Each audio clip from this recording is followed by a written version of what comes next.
Hello everyone, good morning. Kembali lagi bersama kami di channel kesayangan Anda semua. Kali ini saya akan membahas tugas besar 1, statistik bisnis yang diampu oleh Bapak Taufik Akbar. Sebelumnya, perkenalkan saya Adi Anuraga, mahasiswa Mercubuana Kampus Menteng Reguler 2. Berikut ini penjelasannya. Silakan dinikmati, enjoy. Oke teman-teman, langsung saja kami akan membahas uji asumsi klasik pada sampel data saya. Untuk memenuhi tugas statistik bisnis yang diampu oleh Bapak Taufik Akbar.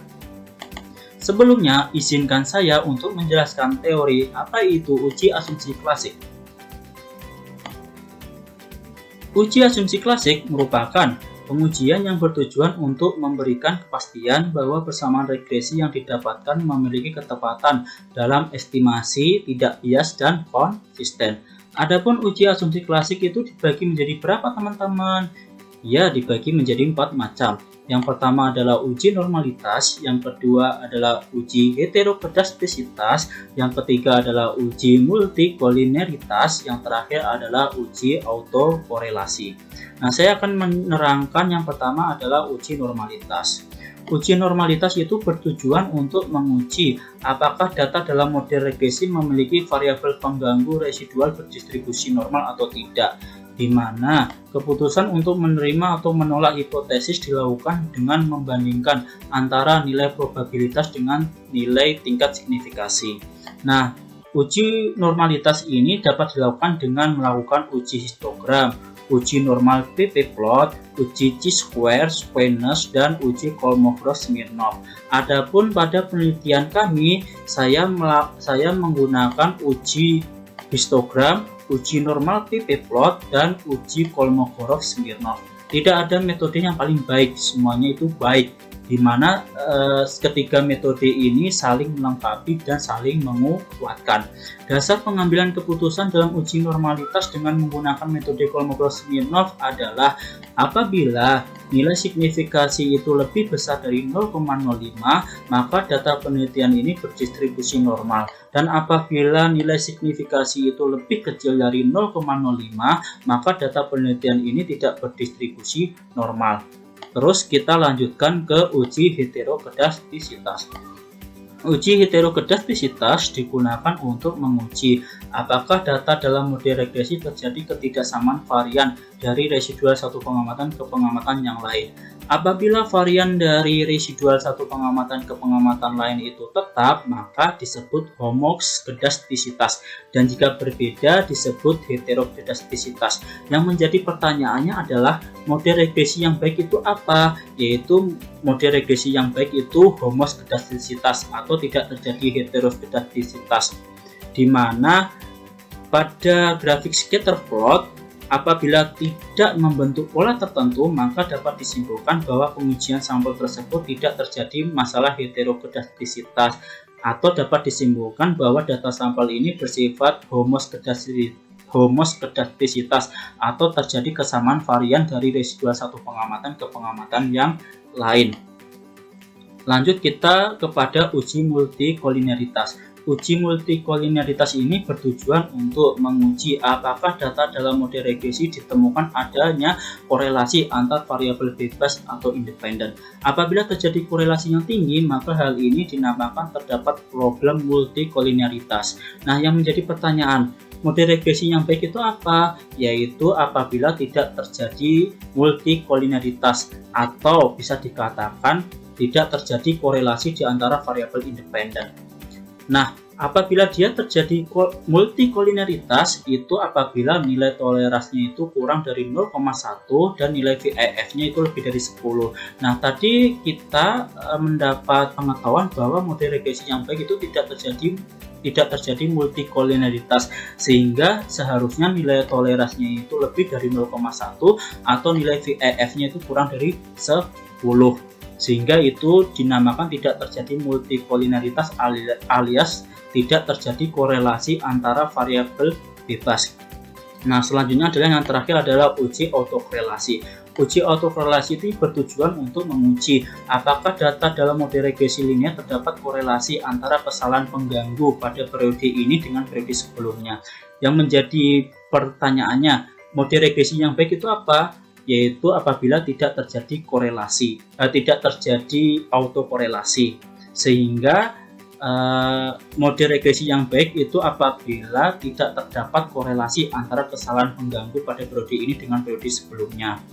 Nah, bisa dilihat pada dasar pengambilan keputusan uji autokorelasi pada poin 1, poin 2, poin 3, poin 4, dan poin terakhir. Saya akan menyinggung pada poin terakhir karena ini tidak terjadi autokorelasi, sehingga keputusannya diterima apabila nilai DU atau upper bound itu kurang dari nilai Darwin-Watson atau D kurang dari 4 min DU atau upper bound. Ya, berarti apabila kita melihat di menu Darwin-Watson, apabila nilai Darwin-Watson atau D-nya itu terletak antara upper bound dan 4 min DU, maka dia tidak terjadi autokorelasi, baik itu autokorelasi positif maupun negatif, sehingga keputusannya diterima. Oke, teman-teman paham kan? Selanjutnya saya akan menjelaskan uji asumsi klasik.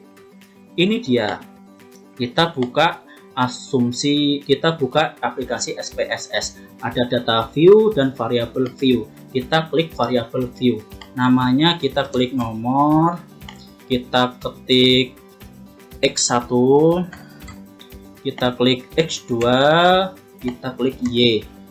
Nah, pada X1 ini kita beri nama penawaran harga. Pada menu S2 kita ketik keunggulan produk, dan yang terakhir pada Y kita ketikkan kesetiaan pelanggan. Nah, bedanya Y sama X itu apa? Y itu adalah variabel dependent atau terikat, yang mana kesetiaan pelanggan itu terikat oleh faktor X, yaitu keunggulan produk dan penawaran harga. Semakin harganya itu murah dan produknya itu bagus, maka pelanggannya akan setia alias loyal. Nah, kalau variabel X itu adalah variabel independen atau bebas, sehingga penawaran harga dan keunggulan produk itu tidak terpengaruhi oleh variabel yang lain. Nah, baik variabel X1 dan Y, X1, X2 dan Y kita klik scale. Nah, selain itu nomor ini kita klik nominal. Nah, selanjutnya kita klik data view. Oke, teman-teman. Nah, kita buka Excel. Kita buka ini data sampel input uji asumsi. Nah, ini adalah data sampel saya. Kita kopas ke SPSS. Ada 20 sampel. Klik analyze, klik regression, klik linear. Nah, dependent tadi apa? Variabel terikat, yaitu kesetiaan pelanggan.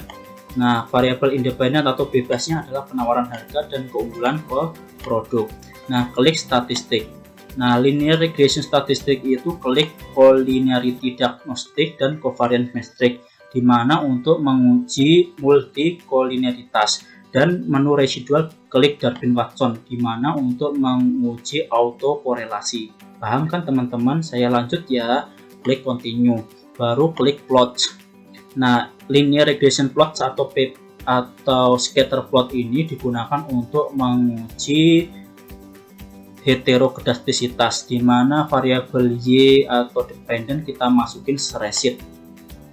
Sedangkan variabel X atau independen kita masukkan ZPRED untuk menguji heterokedastisitas pada scatter plot. Sedangkan standar residual plots itu klik histogram dan normal probability plot atau normal PP plot itu untuk menguji normalitas.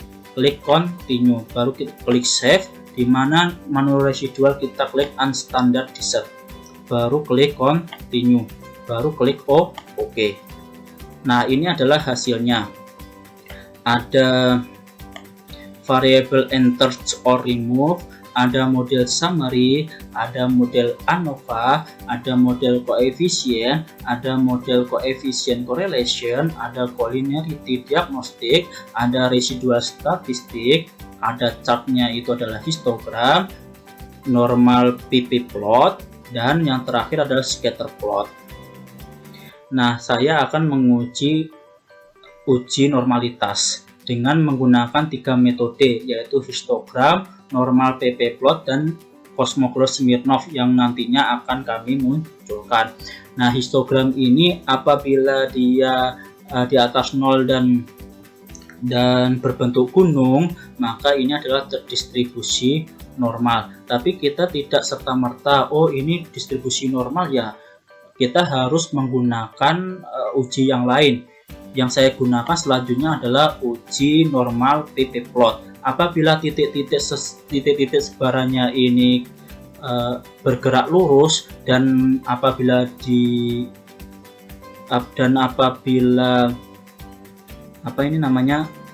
intinya apabila titik-titik ini bergerak lurus ke kanan, maka ini adalah distribusi normal. Apabila ditarik garis lurus, oke, distribusi normal kan. Selanjutnya adalah uji Kolmogorov-Smirnov. Caranya adalah kembali ke ini, res satunya kita blok, klik analyze, klik non-parametric test, klik legacy dialog, baru klik one sample Kolmogorov-Smirnov. Nah, tes variable list kita masukin unstandardized residual. Ini klik normal, baru klik oke. Nah, ini yang menjadi pertanyaan, tadi masih paham kan teman-teman? Apabila nilai signifikasi itu lebih dari 0,05, maka dia berdistribusi normal. Sekarang yang menjadi pertanyaannya, 0,2 ini lebih dari 0,05 atau tidak teman-teman? Ya, tepat, jawabannya adalah lebih dari 0,05, sehingga dia nilai residualnya berdistribusi normal.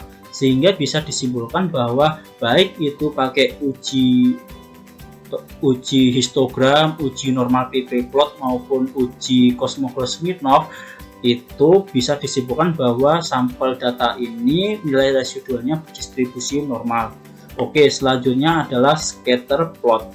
Scatter plot ini digunakan untuk menguji heterokedastisitas. Masih ingat tadi pembahasannya pas awal bahwa apabila pada menu scatter plot ini titik-titik ini tidak membentuk sebuah pola, maka ini tidak terjadi heterokedastisitas, alias data sampel ini bersifat homoskedastisitas, sehingga dapat disimpulkan bahwa terjadi kesamaan antara varian dari residual satu pengamatan ke pengamatan yang lain. Oke, sekarang saya akan menguji multikoliniaritas. Bisa dilihat di koefisien di menu collinearity statistik.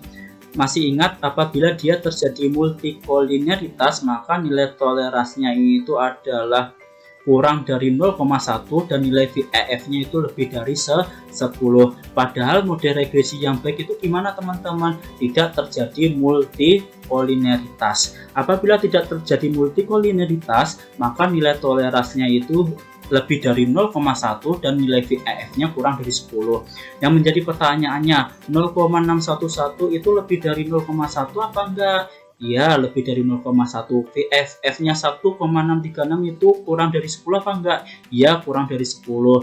Sehingga pada sampel data ini tidak terjadi multikoliniaritas dan bisa disimpulkan bahwa tidak terjadi korelasi antar variabel independen. Selanjutnya adalah uji autokorelasi. Bisa dilihat di model summary di menu Darwin-Watson atau D. Nilai D-nya berapa teman-teman? 2,137. 2,137. Ayo kita kembali ke Word. 2,137. 2,137. Nah, nilai Darwin-Watson tadi 2,137 kan? Nah, nilai upper bound atau DU itu dilihat di mana? Di tabel ini, di tabel Darwin-Watson. K itu maksudnya adalah banyaknya variabel bebas atau independen. Tadi variabel bebasnya ada berapa? Ada 2, yaitu penawaran harga dan keunggulan produk, dan banyaknya data berapa? 20. Sehingga nilai upper bound atau DU-nya adalah 1,5367. Kita masukkan ke Word, DU-nya 1,5367, terus 4 min DU-nya 4 kurangi 1,5367 ketemu 2,4633. Sehingga poin 4 ini, syarat poin 4 ini terjadikan apabila upper bound kurang dari nilai Durbin Watson kurang dari 4 min upper bound, sehingga tidak ada autokorelasi positif atau negatif, sehingga kesimpulannya atau keputusannya tidak ditolak atau diterima. 1,5367 kurang dari 2,137 kurang dari 2,4633. Apabila tidak terjadi autokorelasi itu, maka bisa disimpulkan bahwa pada uji sampel ini tidak terdapat korelasi antara kesalahan pengganggu pada periode ini dengan periode sebelumnya. Oke, itu saja yang dapat kami sampaikan untuk pembelajaran teman-teman. Kurang lebihnya saya mohon maaf. Wabillahi taufik wal hidayah. Wassalamualaikum warahmatullahi wabarakatuh.